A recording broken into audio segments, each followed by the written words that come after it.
Hi, and welcome. I am Jamie Bleakley. I'm Crystal Vermeyer. We are the owners of A Better Tomorrow Therapy and Wellness Center, LLC, here in Anchorage, Alaska. And thank you for joining us. Hit the share, like, Subscribe. All the subscribe, things. and feel free to leave comments. That will give us additional topics and things to discuss along the way in our journey here. Topic for today, some of the questions that we ask in our interview process when we're bringing in new staff is meanings or definitions of four different words. And how we kind of preface this is that in our careers, we've come to see that there's a lot of words that kind of be thrown out there, that people have very different beliefs on what these words mean or apply to, and it causes some rifts within the work environment. It does. And like to back up just a second too, like our whole interview process, we start with the preface of this is about having a conversation. So we're very interested in like what are your skills, what are your professional interests, like where are your strengths and weaknesses and all of that. But we're much more interested in like how do you respond to these not expected questions and how do you like how do we have that interplay of conversation where is this a nice flow, is there a good rhythm, is there like depth, is there thinking to the questions that we're going through, because skills can be taught, like your therapy skills, the treatments, the techniques, all of that, there's courses for every one of those pieces. But it's really important for us because of the differences of how these words are interpreted and how that plays out in dynamics and culture, is to have a culture of cohesiveness, looking for everybody to be exactly the same or to fit in exactly into a certain mold. But we do need to be complementary. And so it's like, how are your values? How is your belief system and the way that you particularly these words, but just values in general, how is that going to come in and complement the values that we live by in the culture that we're trying to create and sustain in our clinic? I love the most recent person we interviewed. We asked, like, we went through our spiel on how we run our business based on our values. And her response is like, oh my gosh, I'm so glad you asked about values. And I'm so glad because so many people don't know what they stand for or what they believe or what's important to them. So like I loved her response in that, like, oh my goodness, nobody's asked me that before. Yeah. Well, and we've worked in places before where like the values either didn't matter, they weren't identified, or they were identified, but they were constantly switching. And it's not that you can't evolve and change and like your values do adjust over time, but some of your core values are pretty inherent throughout the whole process, which is why we started with that in our like come together like process of what are my values, what are my husband and I's like our family values, same thing on their side, like, and then how do those mesh together? What's the most important ones that we think would support a business and support the decisions that we need to make along the way through whatever twists and turns that turns into? So one of our first words is meaning or definition of the word professionalism. Mm. Um, Makes us both a little twitchy. they do. And because like people overemphasize certain things that just don't necessarily matter to us, and so like and that's where it's caused problems in the past. I think for me, a big part of professionalism is being able to have mutual respect and connectedness to be able to know that hopefully that you're coming from a good place, but that we may not agree and that that's okay. And these and the problem with defining one of these words is it starts to come, they all go together. And so as we go through, you'll see that they all come together, but it is that ability to have rational discourse and disagree respectfully and still be able to come to agreements on that, but to be able to communicate and use your words, to be able to work together professionally, like work together in a professional setting and respect each other's roles, even if you don't necessarily like the people. I have actually supervised somebody that I really don't like at all. I didn't respect her as a person. I didn't like her approach to like just everything was just greedy, like grating onto my whole self. But because I am a professional, because I respected her role and her position within the business that we were, it was not my business, it was a different business. I was able to put all of my personal feelings of her aside and be a professional. I was able to give her appropriate feedback. I was able to support her growth and learning. I was able to bring her in as part of the team. I was able to deliver feedback in professional settings in the context of like performance reviews and things like that, that were on par with the way that I treated people that I really loved and liked and enjoyed working with, because I could hold that boundary between I don't necessarily like you, but I can work with you and I can make this work to the point where like I had my boss sit in on two different performance reviews. One was somebody that I thoroughly respected and enjoyed and loved as a human, and this other girl that I did not love. And they were back to back. And so we sat through and we went through all the stuff in each, and each one had room for growth. Each one had a lot of positives. Like it was a well rounded performance review. And after they were both delivered, I looked at my boss and I said, like, did those feel different to you? And she's like, no. She's like, you did a great job. You were very professional, very respectful. You honored both of them, even though I know how you feel about the one. And so I feel like that's really important to me is that you don't have to agree. You don't have to get along. Um, but there's ways to navigate that you remain professional. And then from the side of like having clients versus that connectedness is I can develop relationship and rapport, which lets down a little bit of that guard. And I think that for some people pushes the line of professionalism. But for me, there is a difference between being able to be respectfully connected with another parent or somebody that I'm working with and the clients that I'm working with and have that relationship and rapport and still maintain a boundary of I am a professional and this is a professional setting and you are coming to me for support and guidance and respect that line while also allowing relationship to be part of it. I agree.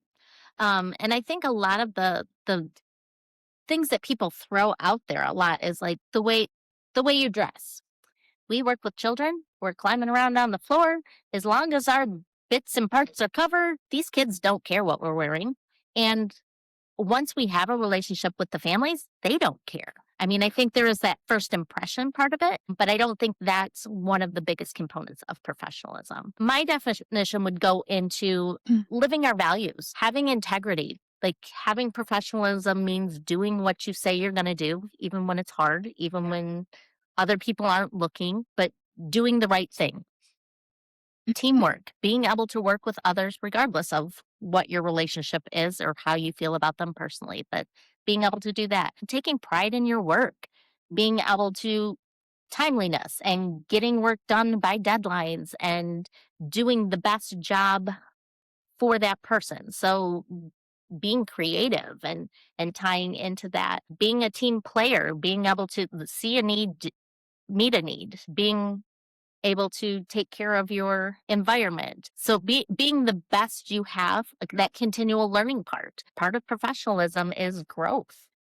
And being able to admit when you don't know something like that doesn't make you not Absolutely. professional. That actually, to me, it enhances the respect that I would have for you. Because if you're going to give me a false answer on something and you're just guessing, tell me you're guessing, or tell me it's your best. Like you're not sure, you need to look it up. Like that always to me makes a lot more sense than just kind of winging it without any Right. backing. I think professionalism goes behind or beyond your own self too, and being able to be humble. We are not the expert on these kids, the parents are, and we don't always know what's going on in the home or what's going to work best. And so being able to take ourselves and our own ego out of it plays into professionalism. All right, our next question is meaning or definition of conflict. Conflict. I like to think of conflict as an opportunity. So I think that it is an opportunity for like knowing that we don't disagree or that something isn't working. And then you can use that to communicate and have respect and find common ground, treat each other with kindness and all of that. And I think where that really has come into play of being a key player in our words is that, again, we've worked in environments where conflict was avoided. And so it's just like pacifying whoever's in the room. And I don't believe in that. I believe in bringing people together. As the supervisor, have been put in the middle multiple times where I'm like, I can't solve this. You guys are saying the same thing. Let's all sit down in a room and have a conversation. So I think conflict is that it's just such an opportunity for coming to a new agreement or knowing that you're in a different space. And it's not always bad. I mean, it can be. Conflict can be absolutely horrendous, but also conflict can be handled in a manner that isn't Well, terrible and I and think the gives that shift to horrendous going forward. typically comes when it's not addressed. Yes. When it's left to fester, when it's left to grow on its own accord, like when it takes over the whole sourdough effect of just like bubbling over to the top where a lot of times it starts out as something real simple or a misunderstanding of like what was said or what was intended that can very easily be cleared up with like, hey, can we have a conversation? Like, Yeah. I heard you say, is that what you meant? Because we naturally put our own spin on everything. Like we always have our own interpretation of a situation. And that doesn't make it right or wrong. It just is that's how like we're using our life experience, our past experiences, the knowledge that we have at hand, and maybe we don't have enough. Maybe we don't know enough about the situation. So in our They brain, sent me an they, email and they're like, yeah, I'm like, that tone was not in that email. right. Like, Like so you start reading into it based on your own bias. And if you're not in a good place yourself, like if you're professional and like personal growth and development and your mental clarity and mindfulness and all of that, if you're spinning out in your own life, you're going to start spinning out situations that don't necessarily need that. And so you're going to read into it. Or like, I know that my brain will go in weird places and tell me mean things. And I have to be like, no, let's stop. And like, so like that bias that you naturally put in creates more conflict because you then don't address it and it festers and it grows and it builds. And instead of just having that moment of uncomfortableness to be like, I didn't like that. Like you said, like I heard this. Is that what you meant? Is that what you were trying to say? And coming to those moments of clarity, even though it's hard in the moment, it's uncomfortable, it's awkward, but it does lead to better boundaries, better coordination of like just how you communicate. conflict is also an awesome opportunity for self reflection. Like, Mhm. replaying that, okay, so like, evidently I made somebody mad. Yep. What did I do or say that would have portrayed? Like, was that my intention? And if so, yeah, I probably need to go fix that relationship. I need to do some repair. If it wasn't my intention, okay, what made it that? Like, my face has a mind of its own sometimes. And it may have nothing, it may be a processing phase. It may Yeah. be I was thinking about something else. I might have just walked by a bad smell in the kitchen. Yeah, You know, there's a theme amongst our friend group of like our faces are loud. So we're all really working on loud. it. Yeah. They don't always necessarily match the situation either. Sometimes you're just in your head, or like you said, something else Yeah. come up. But So like, was it something about my face? Was it, I tend to get quiet about things when I think. And so like sometimes that's misunderstood as I wasn't paying attention, I wasn't taking people seriously, I'm not going to do anything about it, but like my brain says, okay, like this is what's going on, this is what they're asking me, and then I will come back, a day later with here's what you wanted, and for that 24 hours that person's like she just walked away from me. and mine does either I get quiet or I freak out and then I come back and I'm like, so I have this like whoop, and then I'm like, okay, actually rationalize, like work through it. Like, being able to notice that, or being able to even in the moment where like it came out and being able to acknowledge like this is just me processing. Like this isn't my end result. This isn't where I'm gonna land, but like sorry. Like here, my words came out of my mouth too soon. So I do a little bit of both. But that's also that self-reflection and that self-awareness to be mindful enough to be like, okay, this is my pattern. And then also being able to put your ego aside and own that like, yep, that was me. I was the problem. Like it's Rupture. yep, let's figure this out. Like I'm sorry. And like, yes, that was what I said. And that is half of what I meant. And I'm sorry, let's like come together. Like, let's figure this out. And so I always appreciate when people do come to me in those moments of conflict. And we've had some like employees and we've had some different friends and staff, and like being able to have those hard conversations makes the relationship better and it helps us to grow. It's just hard to do, I think, sometimes to get Yeah. into that mindset if you're not there. But But a lot of times, we've had the different personality types that the ones mhm, that don't like conflict, they kind of let things fester and stir, and so like the more outgoing people don't necessarily know that they were offensive in some way. mhm. I know myself, I don't tend to get offended a lot, so things come out of my mouth that I am absolutely not aware if I offended you, so please tell me. Yeah. Same. Please tell me if that was offensive. And, sarcasm is a form of communication, not always a Yeah. good one, but And we do process hard. I would say we both process hard things in a very sarcastic, sort of dark humor kind of way. And that is sometimes something we have to be mindful of and be aware of because while it might work for us, it might really throw other people off. And so being able to have that level of communication too. to All right. minimize those conflicts. Our next question is respect, the meaning or definition of respect. And the way this one came into play is I truly want to know what the meaning or definition of respect is because my husband and I, Jay, went out to dinner one night and I ordered a salad. And I was told I was being disrespectful because he wanted to get like this big dinner. And I'm like, but it's what I want to put in my bod. Like, That's what sounds good. it wasn't meant to impact It's your not about decision in any you. way. It was just what I wanted to eat tonight. But like in his brain, like in that moment, he's like, well, that's disrespect. I'm like, what? Well, and professionally, like I've been told that if you respect them, then you agree with everything they say. And I'm like, absolutely not. Like that doesn't even make sense. Like I can respect you and disagree with you. I can agree with you or disagree with you and not respect you. Like they don't necessarily have to go together. So like yeah, it's been thrown around in a lot of really interesting ways.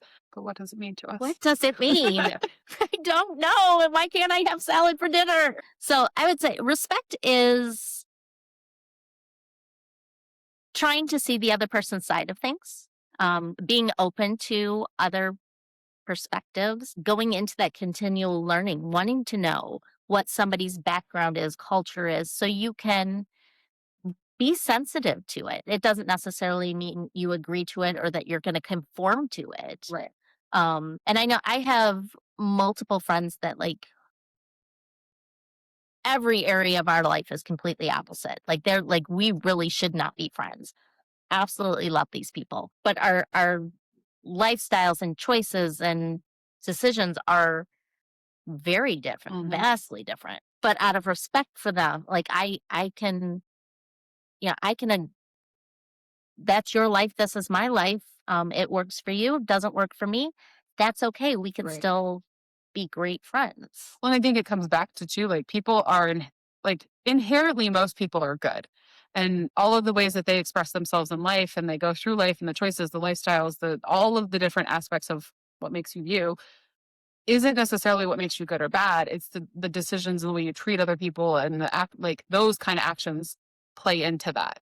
And so you can be a good, decent human being, but again, disagree fundamentally on politics and religion and sexual orientation and all of the different aspects of life, those aren't what make you a good human and make you want to be my friend. Like those are other choices and part of the things. And I think it gets very narrow when you narrow respect down to you have to agree with me and be on the same side. And it's not that like If we didn't vote for it's the not that same person binary. Like during it's this, not that finite. Like yeah, it's more complex and like life is very complex. And I think being able to treat people as I hope that you're coming into this with good intentions. And if it was a conflict, if it was a disrespectful situation or like something aggressive or mean or whatever, I'm hoping that you're having a bad day. And I'm going to go off of you're probably in a bad place right now. And that's not your core of who you are.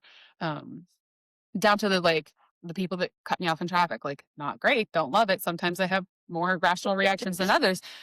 But also, I always come back to they're probably having a bad day. Maybe they need to get somewhere quick. Like it, maybe that is just who they are and that whatever. But not making other people's choices about you, I think is to part say of maybe it's respect too. not about me. Yeah. Maybe they're just their brain is thinking about something else and Yeah.